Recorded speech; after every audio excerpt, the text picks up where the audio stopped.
प्रिय विद्यार्थियों, हम पढ़ रहे हैं सब्जेक्ट वर्ब एग्रीमेंट का पार्ट 4। टॉपिक है सब्जेक्ट वर्ब एग्रीमेंट। आज आप देखने वाले हैं बहुत ही इंटरेस्टिंग और बहुत ही इंपॉर्टेंट रूल्स जो सब्जेक्ट वर्ब एग्रीमेंट को क्लियर करेंगे।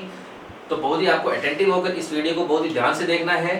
तो सब्जेक्ट वर्ब एग्रीमेंट का हमारा इस क्लास में इस रूल के साथ शुरू होता है। तो कुछ नाउन्स है वो कुछ नाउन्स जैसे आएगी, कुछ नाउन्स आएगी, वो जो नाउन है वो दिखने में आपको सिमिलर सी लगती है, लेकिन अर्थ में वो क्या होती है, प्लूरल होती है। दिखने में वो नाउन लगेगी सिमिलर नाउन है, लेकिन उनका जो मीनिंग होता है वो आपको मिलेगा प्लूरल मीनिंग मिलेगा। कैसे? कुछ नाउन्स दिखने में क्या होगी, सिंगुलर होगी, लेकिन उनका मीनिंग क्या होगा, प्लूरल मीनिंग होगा। उन नाउन का मीनिंग क्या होगा, प्लूरल मीनिंग होगा। ठीक है, अर्थ उनका बहुवचन में होगा, प्लूरल ही प्रयुक्त होती है अर्थ के अंदर। तो उनके साथ हमें कौन सी वर्ब काम में लेनी है और वो कौन कौन सी ऐसी नाउन्स है जो अंग्रेजी में दिखने में सिंगुलर और अर्थ में प्लूरल होती है। तो वो कौन कौन सी नाउन है देखते हैं। सभी नाउन्स को आप इसको लर्न करने का प्रयास करेंगे। पहली नाउन है डजन। पहली नाउन है डजन। तीसरी नाउन है 100, 1000। डजन, 100, 1000 नाउन है। उसके बाद में नाउन आपकी पीपल, नाउन है कैटल। पीपल, कैटल, क्योंकि किसी भी नाउन के साथ आपको एस या ईएस नहीं मिलेगा। किसी भी नाउन के साथ आपको एस या ईएस नहीं मिलेगा। तो क्लर्जीमैन,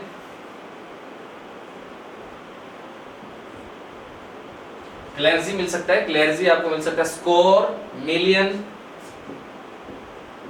स्कोर, स्कोर मिल सकता है, मिलियन आपको मिल सकता है। कंपनी और अल्फाबेट। Company, alphabet. अल्फाबेट होता है, मैं आपकी इंफॉर्मेशन के लिए आपको बता देता हूं, कभी भी इंग्लिश में आपको अल्फाबेट्स नहीं मिलता है, आपको मिलेगा अल्फाबेट ही मिलता है। हम जल्दबाजी में कई बार क्या करते हैं, अल्फाबेट्स बोल देते हैं, लेकिन अल्फाबेट्स नहीं होता है, अल्फाबेट होता है। उसके बाद में है जेंट्री, पिजेंट्री, ऑफस्प्रिंग। ऑफस्प्रिंग मिल सकता है, पिजेंट्री मिल सकता है आपको, जेंट्री आपको इसके अंदर मिल सकता है, एक प्रोजेनी मिल सकता है, एटसेट्रा। हमारे पास नाउन है dozen, 100, 1000, people, cattle, clergy, score, million, company, alphabet, gentry, peasantry, offspring और प्रोजेनी। ये जो नाउन है, ये नाउन को आप देखते हैं तो किसी भी नाउन के साथ आपको एस या ईएस लिखा हुआ नहीं मिलता है। देखने के बाद हमें नाउन लगती है कि ये नाउन क्या है, सिंगुलर है, लेकिन ये नाउन अर्थ में देखते हैं तो डजन की हम बात करते हैं तो डजन में कितनी थिंग्स होती हैं, 12 थिंग्स होती हैं, तो 12 है, अर्थ में क्या है, प्लूरल है। 100 है तो क्या है, अर्थ के अंदर प्लूरल है, तो 100 तक की गिनती है, तो 1 2 3 जैसे 100 हो गया तो दिखने में तो सिंगुलर है, लेकिन मीनिंग उसका प्लूरल कर रहा है। स्कोर की बात करते हैं, अल्फाबेट की बात करते हैं, तो there are 26 letter in alphabet, you know. तो 26 लेटर की बात करते हैं, अल्फाबेट की बात करते हैं, तो दिखने में सिंगुलर है, लेकिन है इसका मीनिंग क्या है, प्लूरल है। यदि ऐसे वर्ड्स जो दिखने में सिंगुलर है होते प्लूरल है, ऐसे वर्ड्स यदि आपके एग्जाम में एक सब्जेक्ट के रूप में आ जाते हैं, तब हमें कौन सी वर्ब काम में लेनी है, वो इंपॉर्टेंट चीज है। तो हम इसके एग्जांपल लेते हैं और फिर इसको समझने का प्रयास करते हैं कि अगर ऐसी नाउन आ जाती है तो वर्ब हमारी क्या रहेगी, वो देखते हैं। यदि ऐसी नाउन हो तो हमारी वर्ब है वो हमेशा होगी प्लूरल वर्ब। कौन सी वर्ब होगी, प्लूरल वर्ब हमें करना है। जब कोई भी सब्जेक्ट होगा वो इन वर्ड्स में से एक यदि हो सकता है तो हमारी वर्ब है वो उस सब्जेक्ट के साथ प्लूरल रहने वाली है। एग्जांपल देखते हैं, जैसे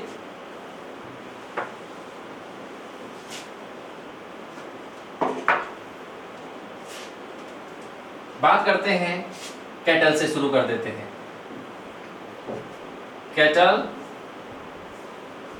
कैटल ही मिलेगा। एक चीज और बताना चाहता हूं मैं आपको, जहां कैटल लिखा हुआ है, अब कैटल का मतलब मवेशी है, जो पशु है दूध देने वाले, वो कैटल है। कभी भी आपको कैटल के स्थान पे कैटल्स नहीं मिलेगा, कैटल का मतलब कैटल ही मिलेगा आपको। तो cattle are grazing in the field, cattle are grazing in the field आपको मिलेगा। तो कैटल है और कैटल के साथ वर्ब हमारी आएगी, कौन सी वर्ब आएगी? प्लूरल वर्ब आएगी। कौन सी वर्ब आएगी? प्लूरल वर्ब आएगी। वैसे कैटल के साथ है तो और जो नाउन्स यहाँ पे लिखी है, मिलियन है, स्कोर है, अल्फाबेट है, इन सभी के साथ है, वो हमें क्या करना है? प्लूरल वर्ब का प्रयोग करना है। तो इन सभी जो वर्ड्स है, उस वर्ड्स को एक अलग रूल के अकॉर्डिंग आप इसको याद करने का प्रयास करेंगे और उसके आपको ऐसे लगेगा कि किसी भी नाउन के साथ ऐसी एस भले ही न है, लेकिन फिर भी देखने में क्या है, आपकी प्लूरल नाउन है, और प्लूरल नाउन जब होती है तो हमारी वर्ब भी क्या होगी? प्लूरल वर्ब होगी। इसके साथ जब हम अगला रूल पढ़ रहे हैं, वो रूल बहुत ही इंपॉर्टेंट है। उसमें सेकंड ग्रेड एग्जाम के साथ साथ फर्स्ट ग्रेड, रीड, सब के अंदर इस प्रकार के बहुत सारे एग्जाम्पल्स है, वो परीक्षा के अंदर पूछे जाते हैं। तो वो देखेंगे क्या रूल है। वो है, आपने देखा होगा कि आइदर ऑफ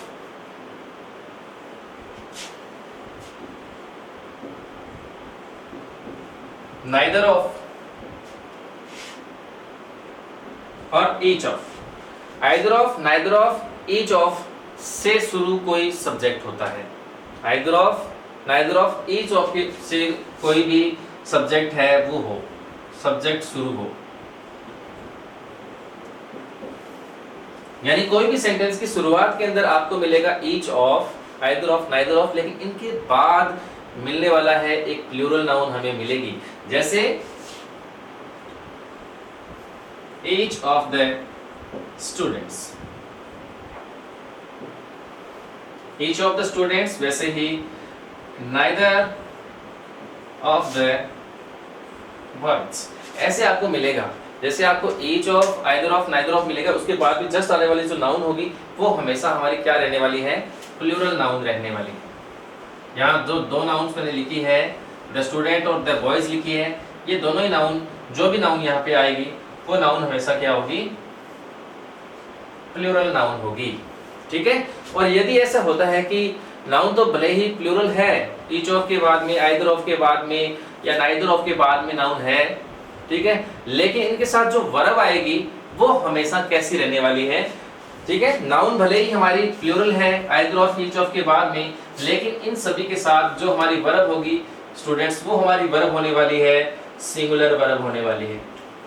कौन सी वर्ब होने वाली है? सिंगुलर वर्ब होने वाली है। क्योंकि इसमें हम इसके रूट पे जाने की कोशिश करते हैं। तो ईच ऑफ द स्टूडेंट्स, तो यहाँ पे वर्ड है, ईच शब्द दिया गया है और नाइदर शब्द दिया गया है। नाइदर का मतलब यहाँ पे कोई नहीं है बॉयज में से, और ईच का मतलब प्रत्येक है। तो प्रत्येक मतलब एक का जब सेंस आ जाता है तब हमें सिंगुलर वर्ब काम में लेनी है।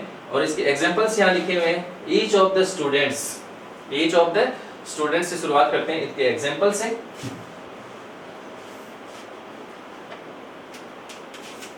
जैसे each of the students blank, watch और वर्ब हमें काम में लेना है rewarded. Each of the students blank, watch और वर्ब हमें फिल करना है रिवॉर्डेड। आगे इसकी वर्ब है, वर्ब थर्ड है, वॉच वर्ब के साथ काम में ली गई है। तो वर्ब हमारी क्या रहेगी? सिंगुलर वर्ब हमारे काम में लेनी है। तो सिंगुलर वर्ब इन दोनों में से क्या रहेगी? हमारी वॉच रहेगी। तो यहाँ पे इसका सही एप्लीकेबल वर्ड आ जाएगा, वर्ब आ जाएगी watch. Each of the students was rewarded हमारा हो जाएगा। ठीक है। इसका एक एग्जांपल और लेते हैं, नाइदर, जैसे आइदर ऑफ है, नाइदर ऑफ है, ईच ऑफ है, इसी हिसाब से हम नाइदर का एक सेंटेंस लेते हैं। जैसे नाइदर ऑफ का, नाइदर ऑफ द वॉच और वर्ब देखते हैं, इनमें से फिल करते हैं। Neither of the girls, neither of के बाद में आने वाली नाउन हमारी प्लूरल है, लेकिन वर्ब हमारी क्या रहेगी, सिंगुलर रहेगी। तो इसके लिए भी एप्लीकेबल हमारा वर्ड रहने वाला है वाज। तो इसके लिए वाज वर्ब हमारी सही रहेगी। ठीक है, तो जब इन हम तीनों वर्ड को ध्यान में रखेंगे, आइदर ऑफ, नाइदर ऑफ और ईच ऑफ को ध्यान में रखना है। इसके बाद में आने वाली नाउन को हमें ध्यान में रखना है कि वो नाउन हमेशा क्या रहेगी, प्लूरल नाउन रहेगी, लेकिन वर्ब सिंगुलर रहेगी। जैसे हमने दोनों एग्जांपल्स में करके देखा है, वर्ब हमारी सिंगुलर रहने वाली है। नेक्स्ट रूल है, अब हम जानने जा रहे हैं एक बहुत ही इंटरेस्टिंग और बहुत ही इंपॉर्टेंट रूल्स के बारे में, जो सब्जेक्ट वर्ब एग्रीमेंट में सबसे इंपॉर्टेंट रूल माना जाता है। यदि किसी भी सेंटेंस में, यदि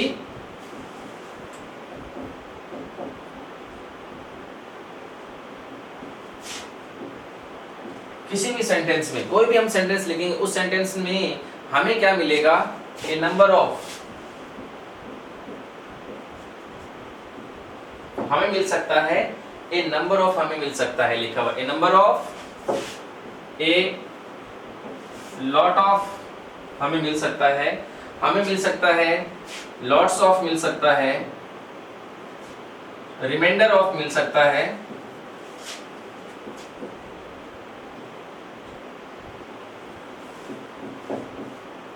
मोस्ट ऑफ मिल सकता है, हाफ ऑफ हमें मिल सकता है, प्रोपोर्शन ऑफ मिल सकता है, प्लेंटी ऑफ हमें मिल सकता है, प्लेंटी ऑफ मिल सकता है, नन ऑफ हमें मिल सकता है, 1/3 ऑफ,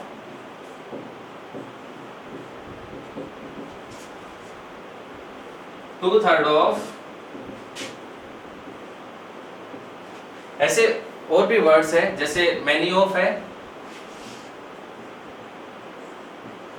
जैसे a lot of, lots of, reminder of, most of, half of, proportion of, ऐसे वर्ड्स हैं। जैसे हिप्स ऑफ है, मैच्योरिटी ऑफ है,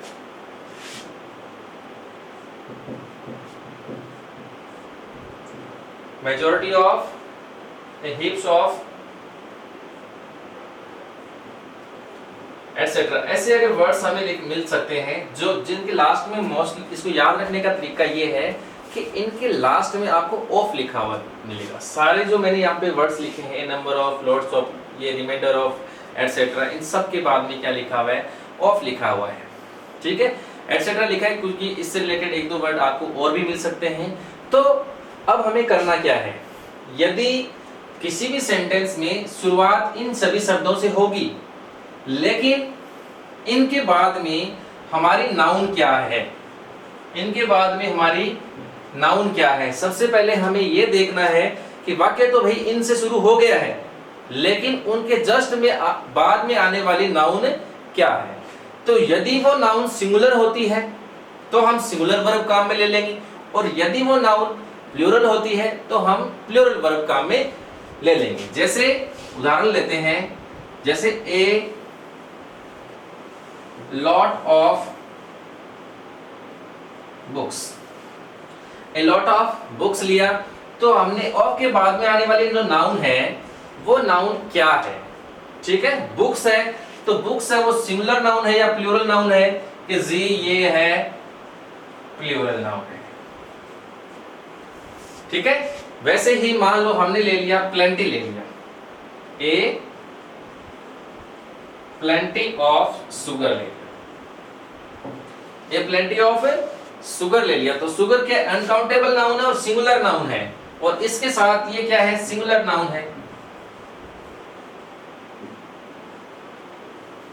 क्योंकि शुगर को हम काउंट कर नहीं सकते, तो ये हमारी सिंगुलर नाउन है। तो यदि इन शब्दों के बाद में यदि आपकी नाउन सिंगुलर रहती है या प्लूरल रहती है, उसके हिसाब से आपको वर्ब लगानी है। तो हमने देखा पहले वर्ड के अंदर हमारी नाउन है, प्लूरल नाउन है, दूसरे वर्ड में हमारी नाउन है वो सिंगुलर नाउन है। यदि नाउन हमारी प्लूरल है तो हमारी वर्ब रहेगी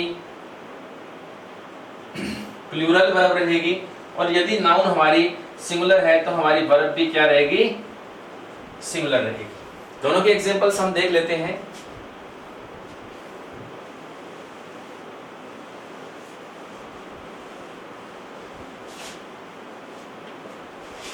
जैसे a lot of books was और वर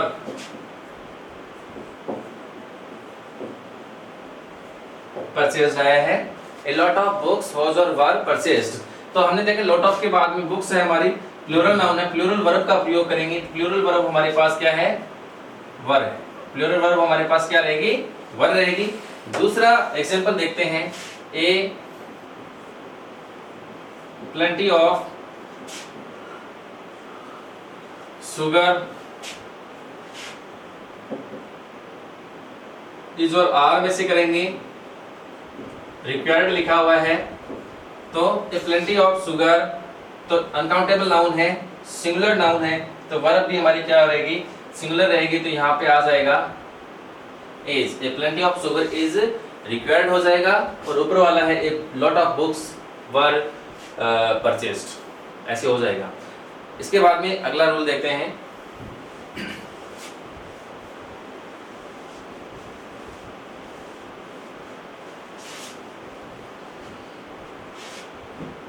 कई बार हम ऐसे देखते हैं कि दो वर्ड आएंगे, दोनों ही वर्ड क्या है? एक जैसा मीनिंग रखने वाले हैं। यानी हम जब किसी एक वर्ड को देखते हैं तो भी उसका ऐसा ही मीनिंग है, दूसरे वर्ड को देखते हैं तो भी उसका ऐसा ही मीनिंग है। यानी दोनों वर्ड का मीनिंग है वो ऑलमोस्टली क्या है? आपको एक जैसा ही मिलेगा, ठीक है। लेकिन कई सेंटेंस में हमने ये ऑब्जर्व किया है कि उन दोनों वर्ड्स को एक साथ काम में ले लिया गया। क्यों ले लिया गया? क्योंकि जैसे कोई हमने वर्ड लिया है, उसका मीनिंग कोई मीनिंग है, और दूसरा वर्ड लिया उसका मीनिंग भी क्या है? सेम है। यानी दोनों समान अर्थ वाले, यानी सिनोनिम्स होते हैं, पर्यायवाची जो शब्द होते हैं वो पर्यायवाची शब्द है, एक जैसा उनका मीनिंग है। लेकिन एक जैसे मीनिंग का वर्ड लिया, फिर उसके जैसे मीनिंग का दूसरा वर्ड भी हमने काम में लिया है। क्यों लिया है? क्योंकि जब इस प्रकार से हम करते हैं तो उस चीज का हम महत्व को क्या करते हैं? बढ़ाने की कोशिश करते हैं। उस चीज के महत्व को हम बढ़ाने की कोशिश करते हैं। समान एक और वर्ड उसके समान ही लेकर हम उस चीज पे बहुत ही फोकस करना चाहते हैं, ताकि उस चीज पे लोगों का ध्यान आकर्षित हो। तो जब ऐसी कोई नाउन्स हो जो समान ही मीनिंग वाली हो और दो बार उसको प्रयोग में लिया जा रहा है, तो क्या करना होगा? कौन सी नाउन है और किस प्रकार से सेंटेंस होता है, आइए देखते हैं। जैसे दो एक समान अर्थ वाली, एक समान अर्थ वाली नाउन किससे जुड़ी हुई मिलेगी? आपको एंड से जुड़ी हुई मिलेगी।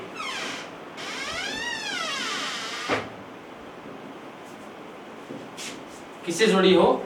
एंड से जुड़ी हो। लेकिन इनके साथ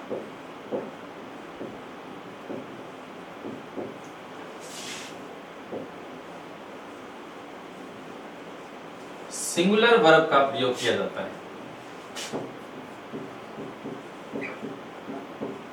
किसका प्रयोग किया जाता है? सिंगुलर वर्ब का प्रयोग किया जाता है। जैसे एग्जाम्पल देखते हैं, the scheme and plan of my business.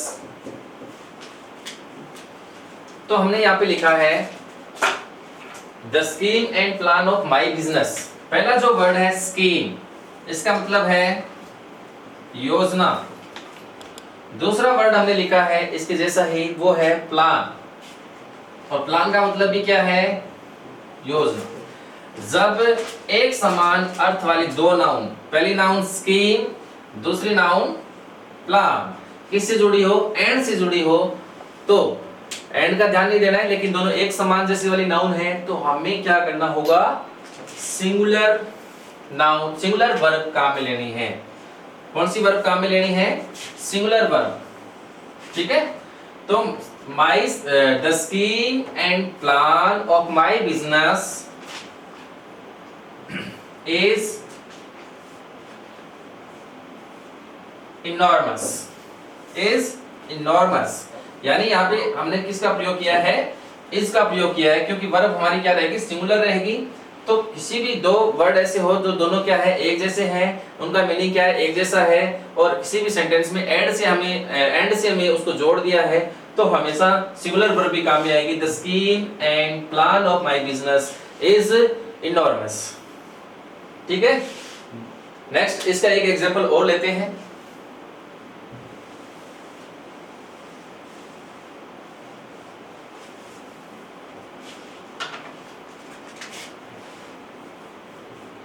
जैसे the benefit and advantage of this institute is good. हम देखते हैं the benefit and advantage of this institute is good. तो हमने काम में लिया है बेनिफिट। बेनिफिट का मतलब क्या है, प्रॉफिट, हमारा लाभ है, और दूसरा है फायदा, एडवांटेज है। वो दोनों ही वर्ड क्या है, एक जैसा ही मीनिंग रखते हैं, बेनिफिट और एडवांटेज। और जब दो वर्ड एक जैसा मीनिंग रखते हैं और एंड से भले भी जुड़े हो, लेकिन हमें सिंगुलर वर्ब काम में लेनी है, तो हमने यहाँ पे सिंगुलर वर्ब काम में ली है, क्या लिया है, इज। ठीक है, इस प्रकार से अगर आपको और भी एग्जांपल आपको मिल सकते हैं जो दोनों एक जैसे नाउन्स हैं, दो जिनका मीनिंग दोनों का एक जैसा है, लेकिन जब एक नाउन का प्रयोग दूसरी बार दूसरे वर्ड के रूप में किया जाता है तो उस चीज पे ज्यादा स्ट्रेस डालते हैं, उस चीज के प्रभाव को ज्यादा बताने के लिए हमें ऐसा करना पड़ता है। तो वर्ब हमें ध्यान रखनी है, सिंगुलर वर्ब भी हमें काम में लेनी है। ठीक है, तो इससे रिलेटेड आई होप दैट कि आप इससे रिलेटेड और more and more examples you will try to do yourself. और किसी भी, अब देखो द बेनिफिट ऐसे हो सकता है, तो आपको ऐसे मिल सकता है द लॉस एंड डिसएडवांटेज भी आपको इसके अंदर मिल सकता है, द लॉस एंड डिसएडवांटेज भी मिल सकता है। इसके साथ ही हम पढ़ रहे हैं अगला रूल्स।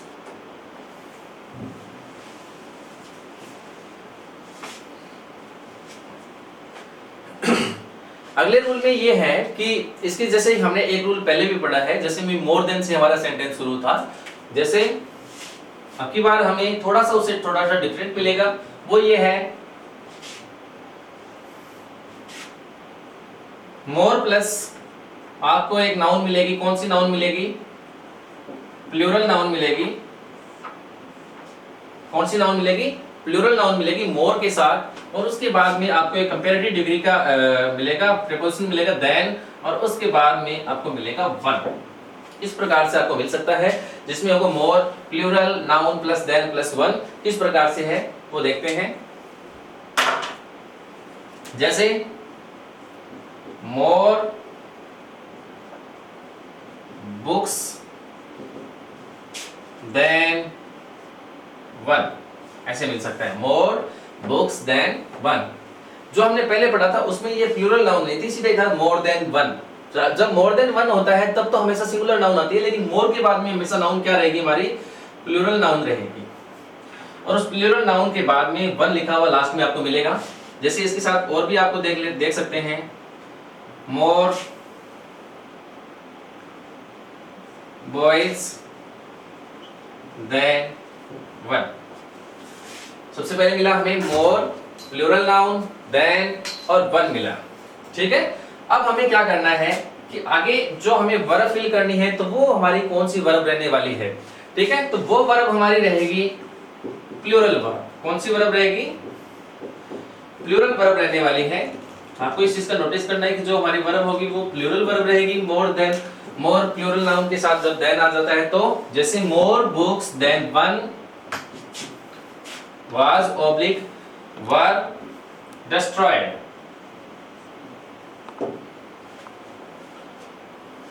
ठीक है, आपको मिल सकता है destroyed मिल सकता है। तो more books than one, तो यहाँ पे हम कर सकते हैं इसको वर काम में ले सकते हैं।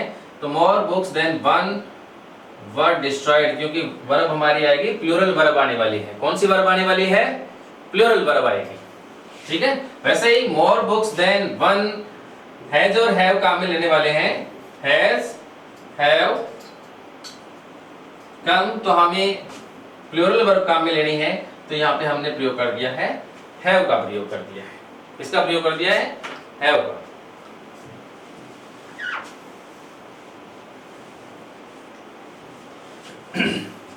इसी हिसाब से लास्ट रूल है हमारा सब्जेक्ट वर्ब एग्रीमेंट का, जिसको हम पढ़ने जा रहे हैं। कई बार हम देखते हैं कोई भी सेंटेंस होता है उसमें आपको मिलेगा द नंबर से शुरू मिल सकता है या आपका मिल सकता है ए नंबर से। और कंपटीशन एग्जाम के लिए बहुत ही महत्वपूर्ण रूल्स है ए नंबर से या द नंबर से। ठीक है, तो जब आप देखेंगे कि द नंबर लिखा हुआ है तो द नंबर के बाद में जो नाउन्स आती है और ए नंबर के बाद में जो नाउन्स आती है, तो दोनों ही नाउन हमें मिलेगी प्लूरल मिलेगी। दोनों ही नाउन हमें क्या मिलने वाली है? प्लूरल नाउन हमें मिलने वाली है। द नंबर के साथ भी प्लूरल आएगी, ए नंबर के साथ भी प्लूरल नाउन आएगी। लेकिन क्या करना है कि जो द नंबर है वो हमें निश्चित संख्या के बारे में बताता है। किसके बारे में बताता है? निश्चित संख्या के बारे में। और जब निश्चित संख्या का पता होता है तो वो नाउन बन जाती है कलेक्टिव नाउन बन जाती है। और जो ए नंबर लिखा हुआ है वो निश्चित संख्या के बारे में नहीं बताकर अनिश्चित संख्या के बारे में बताता है, जिनके बारे में हमें पता नहीं है कि इनकी संख्या कितनी है। तो हम सीधा उसको कह सकते हैं कि वो क्या है? बहुत सारे हैं, मैनी है। अगर ऐसे होता है तो द नंबर वाला जो है, जो निश्चित संख्या है, उसके साथ तो हमें करना है सिंगुलर वर्ब काम में लेनी है। और जो ए नंबर वाला है उसके साथ हमें क्या करना है? प्लूरल वर्ब काम में लेनी है। एक के साथ सिंगुलर लेना है, दूसरे के साथ प्लूरल वर्ब काम में लेनी है। क्योंकि जब द नंबर के साथ नाउन प्लूरल आएगी तो एक निश्चित संख्या को निश्चित संख्या के बारे में बताता है, और जब एक संख्या निश्चित होती है तब हमें उसके साथ सिंगुलर वर्ब काम में लेनी है। और जब ए मैनी के साथ प्लूरल नाउन आती है तब हमें उसके साथ प्लूरल वर्ब काम में लेनी है। दोनों की एग्जांपल देख लेते हैं। The number of students has और हैव पास्ड। द नंबर से शुरू है, नाउन हमारी प्लूरल है, वर्ब हमारी क्या रहेगी? सिंगुलर रहेगी। तो किसका प्रयोग कर देंगे? हैज का प्रयोग कर देंगे। ठीक है, जैसे ए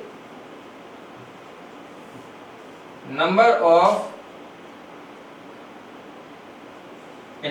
गर्ल्स इज, और आर में से प्रयोग करना है आपको, तो हम आर का प्रयोग कर देंगे।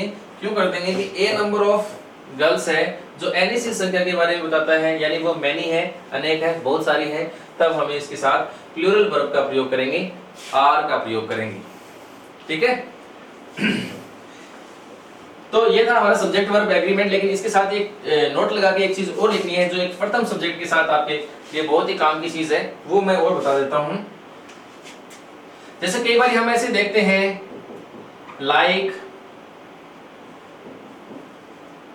लाइक विद, लाइक देखते हैं, लाइक विद देखते हैं, विद देखते हैं, along with देखते हैं, और टुगेदर विद देखते हैं, इन एडिशन टू देखते हैं। तो यदि ऐसे कोई भी वर्ड है वो हमारे इंग्लिश के पहले वाले शब्द के साथ जुड़े होते हैं, यानी कैसे जुड़े हुए आपको मिल सकते हैं? जैसे the pigeon, like,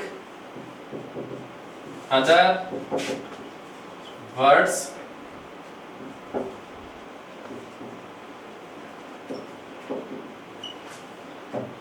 हैज और हैव हमें क्या करना है? बढ़ना है। तो the pigeon like other words, तो हम किसका प्रयोग हो गया है? लाइक का प्रयोग हो गया है। इसी प्रकार लाइक का भी हो सकता है, लाइक विद का भी हो सकता है, together with, in addition to का प्रयोग हो सकता है। अगर ऐसा होता है तो हमें क्या करना है? जो हमारा पहला सब्जेक्ट होगा, पहले सब्जेक्ट के अनुसार वर्ब लगाएं। जो हमारा सब्जेक्ट पहला सब्जेक्ट होगा और पहले सब्जेक्ट के साथ वर्ब हमें काम में लेनी है। तो पहला सब्जेक्ट हमारा क्या है? द पिजन है, तो एक वचन है, सिंगुलर है, तो किसका प्रयोग कर देंगे? हैज का प्रयोग कर देंगे। तो यदि कोई जरूरी नहीं है कि ये हमारे जब प्लूरल सब्जेक्ट होता तो हम प्लूरल वर्ब का भी प्रयोग कर सकते थे, लेकिन हमारा सब्जेक्ट क्या है? सिंगुलर है, तो सिंगुलर का करना है। वैसे और भी सेंटेंस है, जैसे my mother with her children, ठीक है, is going to visit the fair. तो इज का हमने प्रयोग किया क्योंकि विद आ गया है, तो विद हो, अलोंग विद हो, together with, in addition to. और एक है बी साइड्स का भी ध्यान रखें, बी साइड्स के अतिरिक्त, के अलावा। अगर ऐसा आ जाता है तो जो पहला सब्जेक्ट होगा, पहला सब्जेक्ट ये है, दूसरा सब्जेक्ट हमारा ये है, लेकिन पहले सब्जेक्ट के अनुसार हम क्या कर देंगे? वर्ब का प्रयोग कर देंगे। ठीक है विद्यार्थियों, ये था हमारा सब्जेक्ट वर्ब एग्रीमेंट का टॉपिक, और मैं आपसे यही आशा करता हूँ कि आपने इसको बहुत अच्छी तरीके से सीखा है और प्राप्त किया है। सारे रूल्स को बहुत अच्छी तरीके से आप इसको वीडियो को देखना है और पढ़ना है, और इससे रिलेटेड और भी एग्जाम्पल को सॉल्व करने की ट्राई करनी है, और अगले वीडियो में हम नए टॉपिक लेकर आएंगे। इसी के साथ आज का हमारा ये जो टॉपिक था सब्जेक्ट वर्ब एग्रीमेंट, वो पूरा होता है। धन्यवाद।